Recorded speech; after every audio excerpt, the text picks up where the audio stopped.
Pan India star Prabhas Nagarjuna కాంబోలో రాబోతున్న కలికి సినిమాపై భారీ స్థాయిలో అంచనాలు నెలకొనగా ఈ సినిమాలో ఎన్నో ప్రత్యేకతలు ఉన్నాయని కామెంట్లు అయితే వ్యక్తమవుతున్నాయి. ప్రభాస్ ఈ సినిమాలో ఏకంగా 6 పాత్రల్లో కనిపిస్తారని ఒక సమాచారం అయితే వైరల్ అవుతుంది. ఈ సినిమాకు ఒక స్టార్ హీరో వాయిస్ ఓవర్ ఇస్తారని కూడా సోషల్ మీడియా వేదికగా అయితే వినిపిస్తుండగా ఆ వార్తలో నిజాలు అయితే తెలియాల్సి ఉంది. ప్రభాస్ ఈ సినిమాలో నిజంగా 6 పాత్రల్లో కనిపిస్తే మాత్రం ప్రభాస్ అభిమానులకు బిగ్గెస్ట్ సర్ప్రైజ్ అవుతుంది అని కూడా చెప్పవచ్చు. కలికి సినిమాలో బుజ్జి పాత్రకు సంబంధించి కూడా షాకింగ్ అప్డేట్లు అయితే రివీల్ అవుతున్నాయి.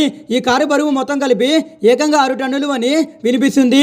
ఈ కారు తయారీకి దాదాపు 7 కోట్ల రూపాయల వరకు ఖర్చయిందని సమాచారం అయితే అందుతుంది. ఆనంద్ మహీంద్రా తాజాగా ట్విట్టర్ వేదికగా ఈ సినిమా దర్శకుడైన నాగార్జున పై ప్రశంసల వర్షం అయితే కురిపించారు. నాగార్జున అలాగే అతని టీం అయితే గొప్పగా ఆలోచించడానికి భయపడారని, వారిని చూస్తుంటే గర్వంగా ఉందని కూడా అన్నారు. అధునాతన వాహనాలు తయారు చేయడంలో కలికి టీం కు మహీంద్రా రీసెర్చ్ వ్యాలీ బృందం అయితే సహాయపడిందని కూడా ఆనంద్ మహీంద్రా అయితే పేర్కొన్నారు. బుజ్జి వాహనం 2 మహీంద్రా ఈ మోటార్లతో నడుస్తుందని కూడా ఆయన చెప్పుకొచ్చారు.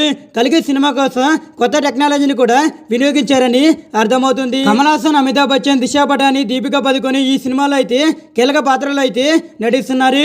కలికి ట్రైలర్ విడుదలైతే మాత్రం ఈ సినిమా ఎలా ఉండబోతుందో పూర్తి స్థాయిలో అయితే క్లారిటీ వచ్చే ఛాన్స్ అయితే ఎక్కువగా ఉంది. కలికి సినిమా రిలీజ్ కు నెల రోజుల సమయం ఉన్న నేపథ్యంలో రిలీజ్ సమయానికి ఈ సినిమాపై అంచనాలు మరింత పెరుగుతాయేమో చూడాల్సి ఉంది.